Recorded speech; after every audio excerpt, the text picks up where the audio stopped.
Welcome to the Deep Dive. We're here to unpack fascinating topics, drawing insights directly from our sources. Exactly. And today, well, we're diving into the life of an absolute legend, someone whose voice wasn't just heard, it was felt across an entire nation. Lata Mangeshkar. Lata Mangeshkar, yes, the Nightingale of India. And the big question we're tackling is, how does one person, one voice, come to define the music of a country for, 70 years? It's an incredible span of time, isn't it? It really is. So our mission today is to go beyond just the headlines. We want to explore her life story, her staggering achievements, and the legacy she's left. We'll be using a range of sources to piece this together. And hopefully offer some real aha moments. Yes, about dedication, talent, perseverance, the power of music itself. We want to understand not just what she accomplished, but why it resonated so deeply. Absolutely. Because her story isn't just about a phenomenal voice. It's about resilience, lifelong commitment, starting from, well, pretty challenging circumstances, actually. Yeah. If you look at her early life, the roots of this legend were definitely planted in music, though. Right, let's start there. She was born Lata Mangeshkar, September 28th, 1929, in Indore, Madhya Pradesh. Central India. Central India, exactly. And her father, Pandit Dinanath Mangeshkar, well, the title Pandit itself tells you something. Oh, absolutely. A title of immense respect for masters, particularly in classical arts. He was a renowned classical singer, theater actor, a big name. Her mother was Shravanti Mangeshkar. And the whole family was musical, wasn't it? Unbelievably so. Her siblings, Asha Balsal, Usha Mangeshkar, Meena Kadakar, Nath Mangeshkar, all became major figures in Indian music. It's quite extraordinary. It really is. Almost a dynasty. You could say that. And Lata's first music lessons, they came directly from her father. He instilled those classical fundamentals from a very young age, rigorous training. That foundation was crucial. But things took a really difficult turn, didn't they? They did. Her father passed away in 1942 while Lata was only 13. Just 13. And suddenly, the responsibility of supporting the entire family, it just fell on her shoulders. An immense weight for a teenager. Absolutely immense. It basically forced her into the professional world, singing, acting in films much, much earlier than she might have otherwise. So necessity was really the driver there. Very much so.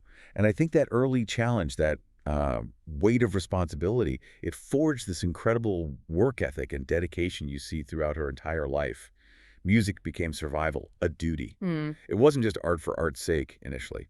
And maybe, just maybe, that's part of why her voice connected so deeply later on.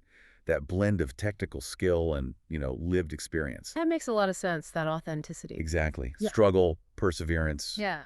You can almost feel it sometimes. And she didn't waste any time, did she? That determination kicked in immediately. Right away. Her first recorded song was Nachuriya Gare Kelu Sari Mani Haspari for a Marathi film, Kiti Hasal, in 1942. The same year her father died. The very same year. So interestingly, that song didn't actually make the final cut of the film.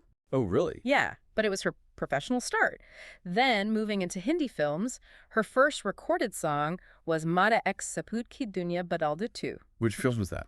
That was for Aapki Seva Main, out in 1947. So those were the initial steps building that foundation. Foundational, yes. But there's usually that one moment, isn't there? The one song that really announces someone's arrival. For breakthrough. Exactly. Yeah. And for Lata Mangeshkar, that moment, the one that really established her as a leading playback singer, came in 1949. Okay, which song?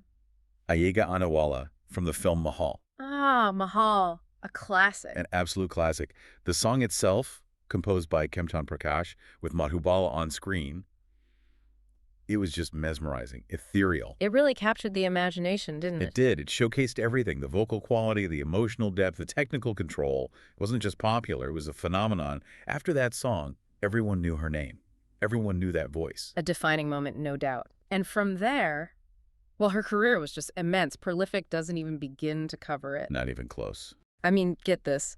She recorded songs in over 36 languages. 36. Indian and foreign languages. Primarily Hindi, Marathi, Bengali, yes, but still, the sheer linguistic skill involved, it's mind-boggling. You don't just sing the words, you have to capture the feeling, the nuance. The cultural context. Precisely. And then the collaborations. She worked with pretty much every legendary composer across decades.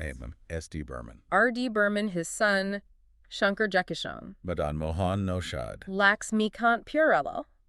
Right up to A.R. Rahman.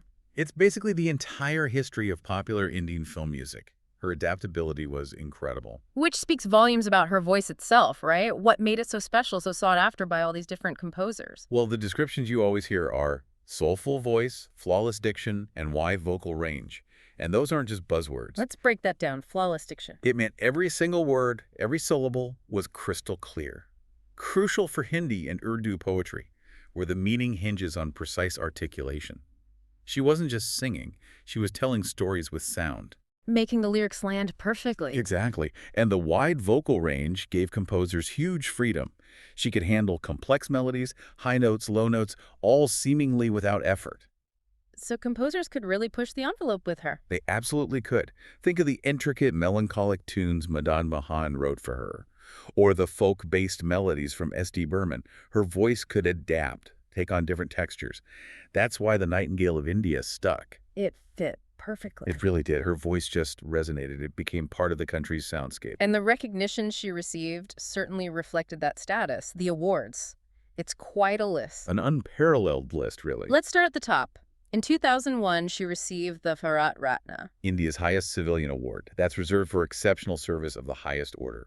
Very rare. Very rare indeed. Before that, she got the Padma Vibhushan in 1999 and the Padma Bhushan back in 1969. Also incredibly prestigious civilian honors. Recognizing her contribution at a national level beyond just film. Right. And specifically for cinema, she received the Dada Saheb Phalke Award in 1989. India's highest award in cinema. A lifetime achievement recognition. And then within the film industry itself, 3 National Film Awards, 4 Filmfare Awards for Best Female Playback Singer. It just goes on. It really shows her dominance and consistent excellence over such a long period. And there's that interesting bit of trivia, too. Go on. The Guinness World Record. For a time, she was listed as holding the record for the most recorded songs in the world. Ah, yes, I remember that. Now, that was later contested, and the details got a bit murky because verifying thousands upon thousands of recordings is, well, difficult. Understandably. But the fact that she was even in that conversation just highlights the sheer volume of her work, the thousands of songs. It's staggering. It really paints a picture of her standing, doesn't it? From the highest national honors to industry awards to, well, potentially world records. It shows she wasn't just a singer, she was a cultural institution. And her personal life seemed to mirror that intense focus, that dedication. How so? Well, she famously never married. She chose to dedicate her life completely to her music and to her family. Taking care of her siblings, helping launch their careers, too. Exactly. That sense of responsibility seems to have stayed with her. Beyond music, she was known to be deeply spiritual. Finding strength in her faith, yes. And maybe a bit unexpected for some, she was a huge cricket fan. Oh, really? I didn't know that. Apparently quite passionate about it, followed the Indian team closely. So a focused life, but with these other dimensions, too. And that focus on music, it never really stopped, did it? Even later in life. No, she kept recording. Her public appearances became rarer, naturally, but she was still in the studio. Her last recorded song, I believe, was for the film Sogandh Mujhe is Meri Ki. Released in 2019, she was well into her 90s then. Still delivering. Incredible longevity. And then her passing. February 6, 2022. Yes, in Mumbai. Due to complications after COVID-19, multiple organ failure. And the reaction was just immense. Nah. A state funeral, full national honors. The whole nation seemed to pause. People called her Swar Kokila, the cuckoo of melody. That collective grief, it really showed how deeply her voice was woven into the lives of millions. For generations, she was the soundtrack to their joys, their sorrows. Their lives, yeah. It truly felt like the end of an era. Definitely. So when we think about her legacy, what's the takeaway? It feels like her voice quite literally defined Indian cinema for, well, over 70 years. You can't separate the two, really. Her songs aren't just history, they're timeless. People still listen, singers are still inspired. She's more than a playback singer, she's a cultural icon, the musical soul of India in many ways. Absolutely. And she summed up her own approach so well. She once said something like, What was the quote? "Music is a divine gift. You just have to keep learning, keep practicing, and keep giving your best." That says it all, doesn't it? Humility, dedication, constant effort. Exactly. It explains the quality, the longevity, the impact. Her life really embodied that philosophy. It wasn't just about talent. It was about relentless practice and giving her absolute all. It's an amazing testament. This deep dive really underscores that her story is about that singular focus, that passion, combined with incredible talent, creating something truly enduring, a legacy that shaped an era and still inspires. Truly, her voice, her dedication. Mm-hmm. It's all part of India's cultural tapestry now. A melody that just keeps playing. And it leaves you thinking, doesn't it? When we reflect on a life like hers, so dedicated to nurturing what she called a divine gift, constantly learning, constantly practicing, it poses a question for all of us, really. Which is? What divine gifts are you nurturing in your own life? And what steps are you taking, truly, to keep learning, keep practicing, and keep giving your best?